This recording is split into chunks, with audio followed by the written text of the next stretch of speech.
Hi, this is tea time. These are some of my leaves that I froze and saved, and I pull them out to put them in my eggs. But with tea time, it seems like the perfect herb tea. Today, my very special guest is Dr. Melita Tate. Hello. Hi, darling. We're so glad to have her here. She is my doctor now for the last 3 years, 4 years. It's been a while. Yeah. Time passes quickly. So we are gathering here so that we can share information that I hear in my conversations and Dr. Tate hears in hers, to provide an opportunity for you all to realize that there are so many different facets, and we have only just begun discovering how this plant of cannabis really affects our lives. So with that in mind, we are going to start with our tea time, which I have made from the beginning leaves. I had some cannabis leaves from my plants last year, and I really love medical cannabis because it has exposed me to the realization that marijuana and cannabis is not just about getting high. It's not just about the fun times that we may have all experienced on it from moment to moment, or maybe even we had a bad experience and took too much or just didn't like the way that it felt with us. So now that we have medical marijuana, what I find so fascinating is how healthy this plant is for us without it even being high. And that's what I fixed for us today, Melita, are some. Great. Yeah, this is going to be my first time too. So, are we supposed to have our little finger out, darling? Okay. Oh, wow. Oh, that tastes very good. It does, doesn't it? It's very light and is it I don't taste chamomile-y, or- anything bitter. It does taste just very similar to a chamomile. Yeah, it's very soothing. I don't think I would want to put any cream or anything in it. I just like that cleanliness going through. So this is what I'm finding about this plant. I mean, I love cooking with it. I love infusing everything, but I also like the flavors of cannabis. So I'm now getting into more of just understanding the flavor effects that we can create. Tea, seasoning salt that I make of my dad's that I've used in many, many meals. And as always, the RSO, the Rick Simpson oil, which is an oil that I make and have experimented with in the last 5 years or 5 months on myself, because I've read so much about it and how people are overcoming cancer and Crohn's disease and various things using or adding cannabis into their diet. And there are different implications of what people are sharing with me that they've used, implications of the amount and so forth and so on, in conjunction as a buddy to some of their pharmaceuticals, or not at all. And both ways are proving much more effective than before they had introduced RSO or healing implication or product of cannabis that was for them. And the RSO is much more well known due to the Facebook groups and things where people can get on there and learn about this well before they legalized the medical marijuana here in Oklahoma. Right. So people have had quite a bit of education through that forum and are more familiar with it, especially when we were going into looking at legalizing medical marijuana here.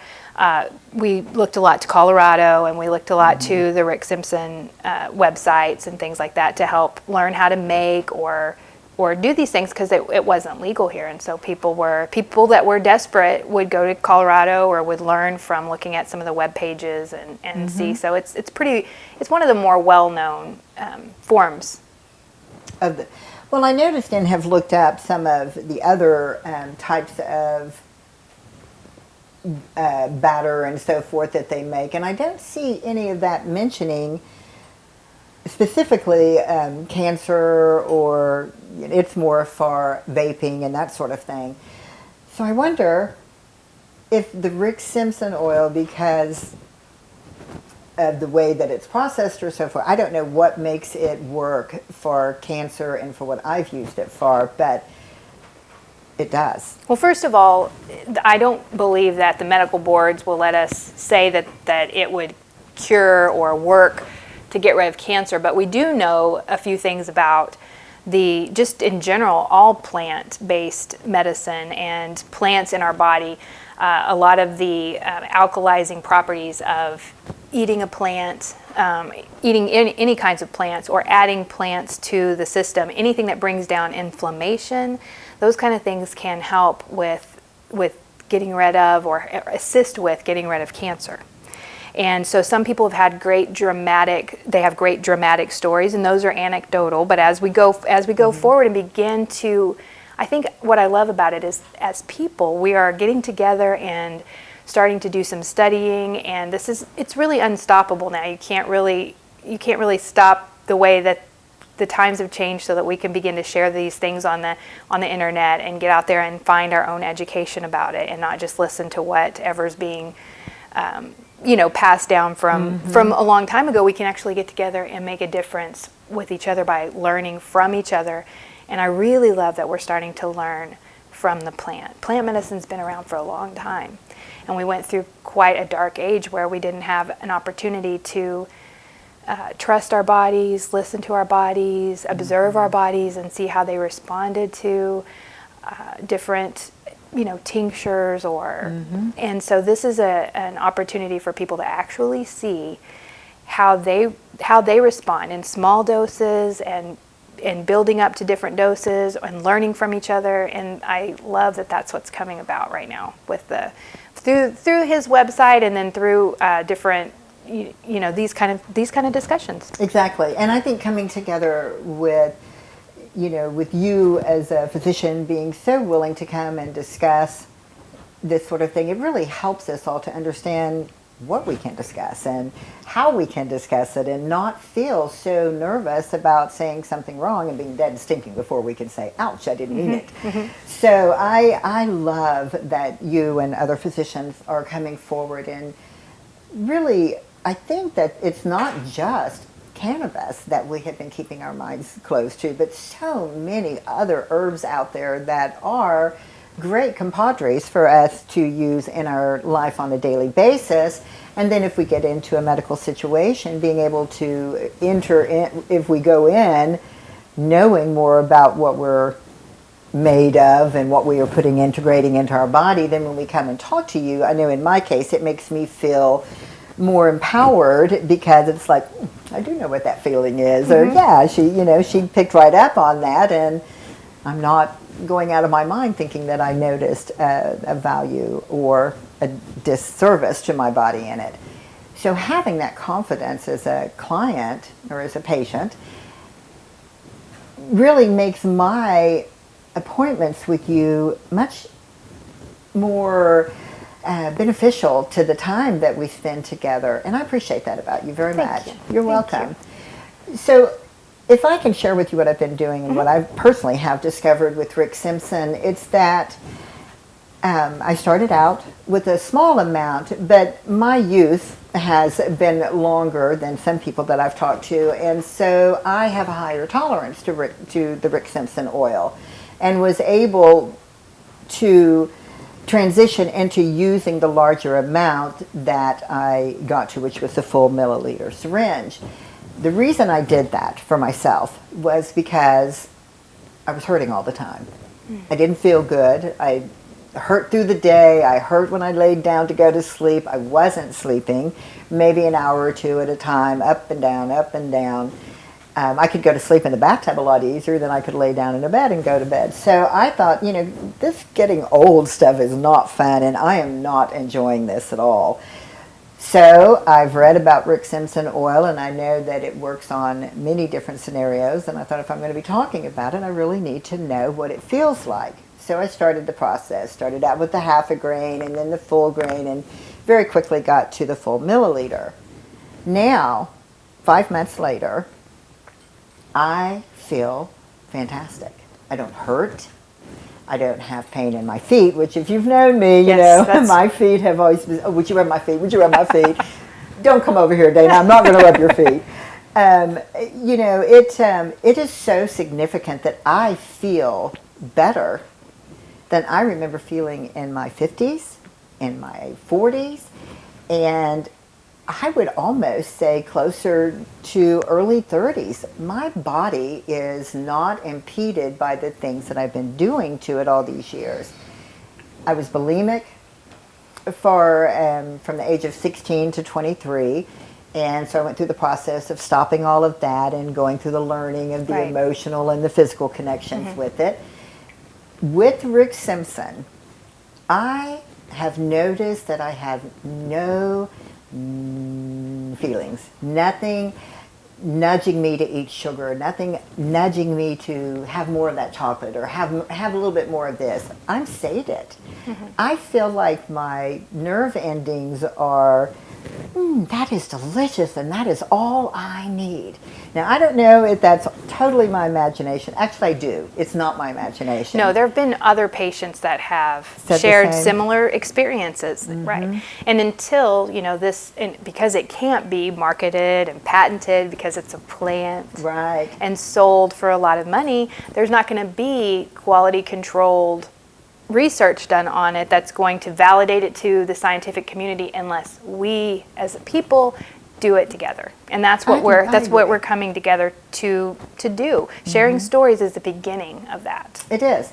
And growing in your own home, having the ability to have our own 6 plants with our medical card is how I got started, doing all of this. And I'm telling you, it is flabbergasting how. That always excites me. I love that you get excited. I have to just say, there was a great book that came out in the 70s, The Secret Life of Plants, where they did lots of interesting experiments on how plants responded to their caregiver, their owner, and how they responded not necessarily to the actual thing that the caregiver did, but they had quite a few neat experiments where they had one experiment I remember from the book was where they had taken 20 students and each one pulled a different number out of the hat, and one of them went in and killed one of the 2 plants, stomped on it, and then by measuring the plant's electromagnetic field, they were able to see that the other plant, when that student, they were able to identify which student had been the one that had drawn that number, or how the plants responded to the intentions of the person that was caring for it. And it got me thinking about how, as we grow plants, that they may have a beneficial specific to us, because knowing what nutrients that we might need. I mean, we've had the relationships with plants for a long time, so I really love that people are able to have their own plant in their home. And I was a child when that data came out, and I can remember my mom saying, if you sing to the plants and talk nice to the plants, that it helps them, And that's pretty much the extent of what that book meant to the millions when it came out. But going back and reading it, the research is very fascinating. It makes you wonder some of those ancient rituals, where fertility rituals and things, that there was a symbiotic relationship between the plants and the people.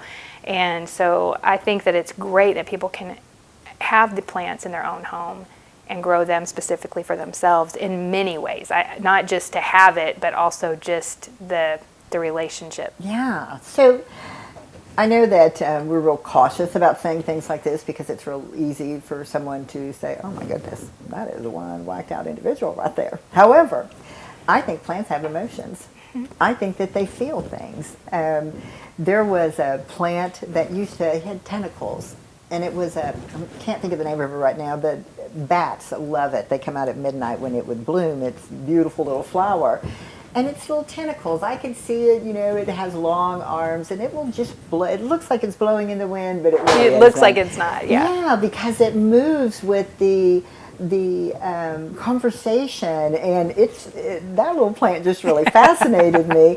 And so when I'm touching the cannabis, which I've spent more time with it than I have out in the garden typically. Well, no, I felt it with other plants and grass and so forth. We just don't think about the impact of our well-being needs on other things. So I think that with plants, maybe we are becoming more considerate of our behavior involved with Mother Nature as well as other people.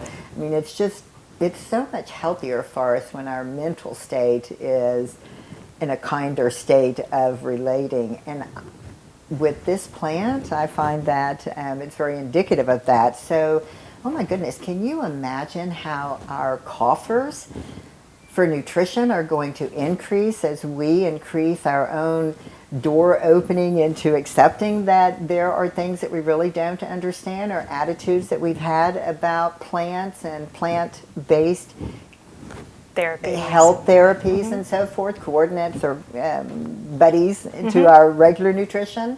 The way I have felt lately is that I could almost live on this plant. Now, I'm not saying that I think that that sort of what's that called, Melita, when you get so, focused and you get a little woo-woo about it. Yeah, obsessed. Whippy is what my children's father would have said. That's just whippy. But if we can see the value of this in this plant, then there's no way that we can't see it in other plants, or in other plants going to this plant. We can open our minds to realizing that it's us that's pretty much been our worst enemies with this. Well, and this plant has been called a gateway drug. It's been called all kinds of things. Yes. Let's have it be a gateway to better nutrition, better relationship with plant-based foods. I mean, it really makes a difference in our whole body's acidity, and how much alkaline stuff we're taking in, how much anti-inflammatory properties these plants have.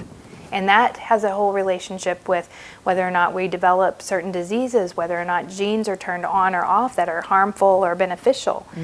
Longevity, all of that's related to inflammation and alkaline versus acidic, nutrition. And then just making sure that you're not nutritionally depleted. And so a lot of that source is from plants.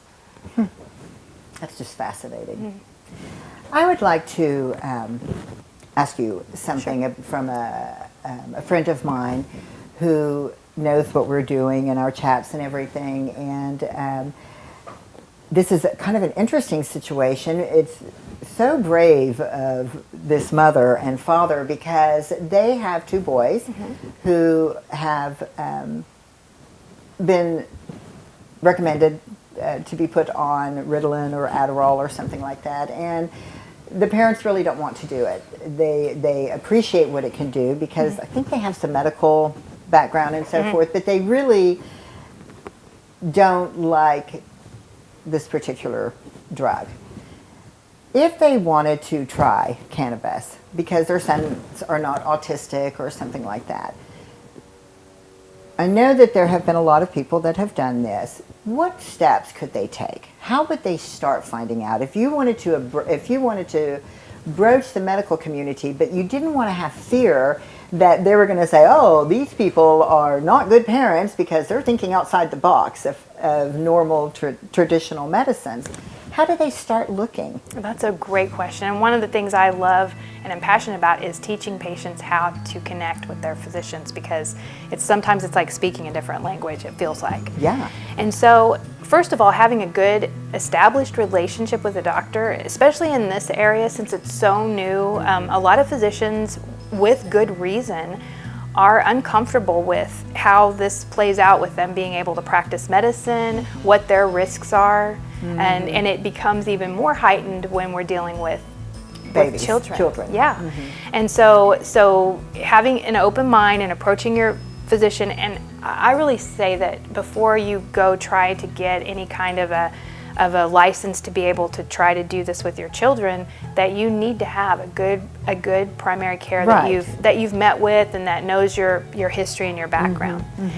Also, referrals and like neuropsychologic testing. There are some people that do that just to document and add some validity to what they're doing. So getting neuropsychologic testing could be helpful if that's something that is in their wheelhouse, or their insurance will cover, or they're able to get that done. Because one of the things we want to do is, if we're going to be the ones that are going to champion this kind of thing, we want to develop good data. And be, that it would be reproducible. And so getting some testing done, finding it. I have had neurologists who will give a recommendation kind of offhanded. There's no typing up in the notes that the patient's got a recommendation from a neurologist, but they can say things like, maybe herbal treatments that have proven to help with seizures might be something that this patient could try as an alternative if their primary care is open to that. Somebody that's seen them before, because as a doctor who's never seen them before, when a parent comes in with 2 children wanting to get them on a controlled medication anyway, at least there's some data about Ritalin and Adderall that we understand as physicians. It's been put out there, but there's not been any data from our peer-reviewed scientific that we're going to be backed up on. You see? So knowing where your doctor comes from and why they're resistant, instead of thinking that doctors just want to have you on prescriptions that they were all in the pharmaceutical pocket, a lot of us went into medical field because we wanted to help people. And when we went to medical school, they taught us how to prescribe. Right. And they didn't teach us how to talk to our patients and let them listen and pay attention to their body. That wasn't what was taught in our medical school. And so I never thought about that, Melita. I know in my industry of cosmetology, we were basically told, you come in, you get some information, and then you go out in the world and you learn how to do it. Yeah. I never gave that consideration to, I know that you go through years and years of school, so I guess we just think that you come out with everything. That is the type of thinking that we all need to change too. See what plant-based thinking does? Yes, it does open right. your mind up to. And I think physicians will be more open to it, but I think approaching it needs to be done differently. Yes, it's still a working process, really. It is. And I can tell you that it feels funny having it legal, even though it's been legal for 2 years now, something like that.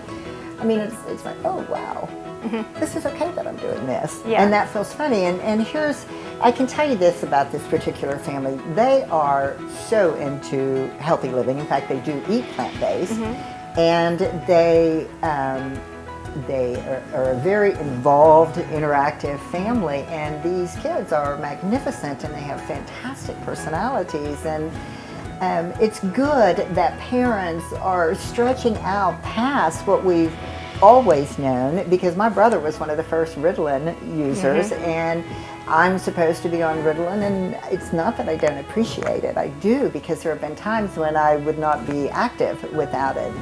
But I also want something that I have choices in, and that I'm not, if I can live healthier, then I want to know more about that. So I am thrilled that you are one of the doctors out here that is researching and discovering this along with us. You said something to me one time, Dana. You said, Dana, you need to be as involved with your healing as I am. That was such a healthy thing for you to say to me.